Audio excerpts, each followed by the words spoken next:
Did Netflix just do the unthinkable?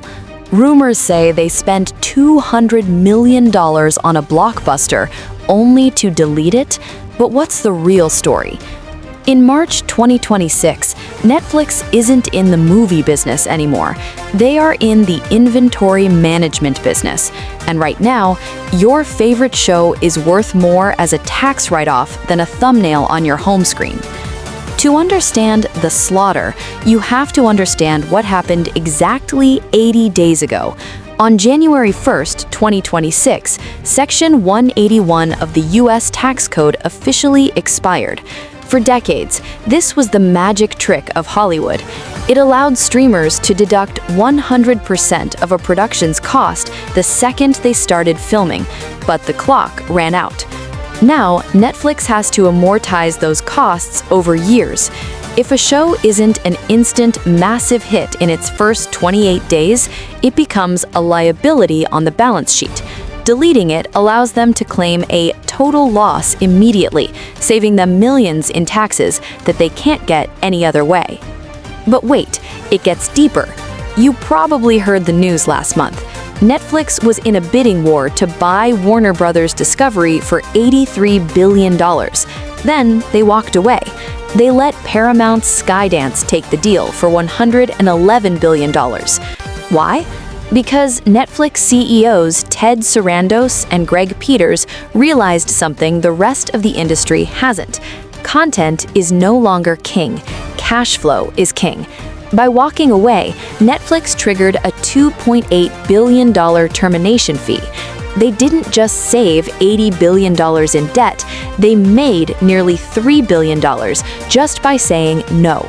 They are now the only streamer with a clean balance sheet, while their competitors are drowning in $100 billion of legacy debt.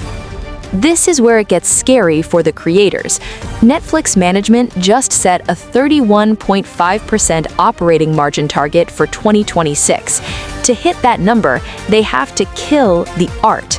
In 2026, Netflix has stopped reporting subscriber counts. They don't care how many people are watching. They care about revenue per hour. This is why prestige dramas are being replaced by ad-safe background noise. Shows like Suits or Grey's Anatomy are cheap to license and perfect for advertisers. A $200 million original sci-fi epic? That's a risk to the 31.5% margin. If it doesn't guarantee ad clicks, it gets the slaughter. Here's the fact no one is talking about. Netflix is projected to hit $3 billion in ad revenue this year. That is a 100% increase from 2025. They aren't building a library for you, they're building an ad network. In 2026, they launched pause ads and gaming integration on your smart TV.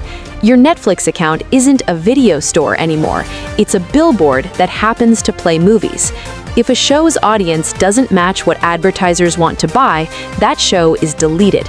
It doesn't matter if it has a 100% on Rotten Tomatoes. If the ad fill rate is low, the show dies. So what does the streaming slaughter mean for you?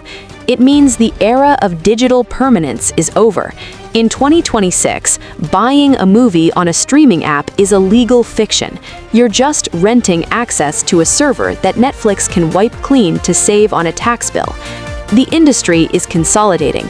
As Paramount and WBD merge into a debt-heavy monster, Netflix is sitting on $20 billion of dry powder content spent. They won the war, but they did it by becoming the very thing they promised to destroy, a cold, calculated, ad-driven broadcast network. If you want to keep your favorite stories alive, stop relying on the cloud. Start owning the physical media, because in the 2026 economy, if you can't touch it, you don't own it. Hit subscribe if you want to stay ahead of the filmonomics of 2026, because the slaughter has only just begun.